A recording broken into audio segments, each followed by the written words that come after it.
एपर्यंत जाए आईएमडी किसी आंकलन करनी लो प्रेशर विषय जोटा आपण मैंने कहते से प्रकोप भी किसी आंकलन कर मैडम घूर्णिबल सृष्टि होकर संभावना अच्छी प्रभाव में वर्षा हमार अच्छी कि जिले वर्षा हम के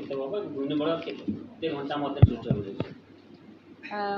ऑलरेडी एक सर्कुलेशन साइक्लोनिक सर्कुलेशन फॉर्म होती east central bay of Bengal रे तार मोस्टली हाइट रही 3.1 टू 5.8 किलोमीटर पर्यंत रही से सर्कुलेशन इफेक्ट रे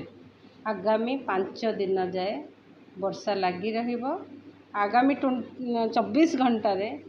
आम राज्य में किछि अंश किछि डिस्ट्रिक्ट रे वर्षा रहिबार संभावना रही हल्का मध्यम धरणर ता सहित घड़घड़ी बिजुली एवं gusty wind 30 to 40 kilometre per hour रे पवनर बेग रहिबार संभावना रही। काली माने 26 रे राज्य रे अनेक स्थान रे हल्का मध्यम धरणर वर्षा रहिबा सहित बिजुली घड़घड़ी भी रहिबार संभावना रही ता सहित काँ भा जगह प्रबल वर्षा भी हबार संभावना रही। प्रबल वर्षा मोस्टली रहिबार संभावना रही गंजाम डिस्ट्रिक्ट रे गजपति रायगड़ा कंधमाल मयूरभंज केउंझर और सुंदरगढ़ डिस्ट्रिक्ट रे 27 तारीख भी अनेक स्थान रे हल्का मध्यम धरण वर्षा रहिबो बिजुली घड़घड़ी भी रहिबार संभावना रही। इवन गस्टी विंड ता सहित प्रबल वर्षा भी हो पारे काँ भा जगार जमती कि मोस्टली आमर साउथ ओडिशा रे जमती कि मालकानगिरी कोरापुट रायगड़ा कंधमाल कलाहांडी नवरंगपुर बलांगीर नुआपड़ा बरगढ़ जिले में काँ भा जगार प्रबल वर्षा हबार संभावना रही। 26 तारीख रे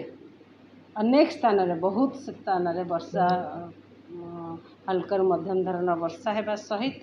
प्रबल अति प्रबल वर्षा हबार संभावना रही। प्रबल अति प्रबल वर्षा हबार संभावना रही संबलपुर डिस्ट्रिक्ट रे और बरगढ़ डिस्ट्रिक्ट रे ता सहित काँ भा जगार प्रबल वर्षा हबार संभावना रही जमती कि अनुगुल खोर्धा बौद्ध सोनपुर नयागढ़ गंजाम गजपति मयूरभंज और केउंझर डिस्ट्रिक्ट रे आउ 29 तारीख रे भी अनेक स्थान रे हल्का मध्यम धरण वर्षा होगा सहित काँ भा जगार प्रबल वर्षा हबार संभावना रही जमती कि केउंझर मयूरभंज और सुंदरगढ़ डिस्ट्रिक्ट रे प्रबल वर्षा होता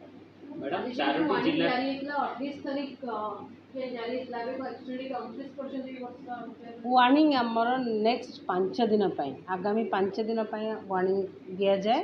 ता आग को वार्निंग दि जाए आगामी से 29 तारीख जाए वार्निंग रही। मैडम 4टा जिले में नियंत्रित वर्षा होती मयूरभंज बालेश्वर पुरी बलांगीर ये जो वर्षा भरण कर आगामी एबे वर्तमान जदि देखा आम राज्य में नियंत्रित वर्षा अच्छी 42% डेफिशिएंट अच्छी नियंत्रित अच्छी आमर 5टा डिस्ट्रिक्ट रे ढेंकानाल जगतसिंहपुर कंधमाल मालकानगिरी नवरंगपुर रे स्वाभाविक जिते वर्षा हबार कथा से वर्षा होती किंतु 4टा डिस्ट्रिक्ट रे डेफिशिएंट बहुत अच्छी जमती कि पुरी मयूरभंज बालेश्वर बलांगीर रे डेफिशिएंट रेन अच्छी यही जो एबे गोटे जो स्पेल आसूची किछि अंश किछि परिमाण रे भरपाई हबार संभावना रही।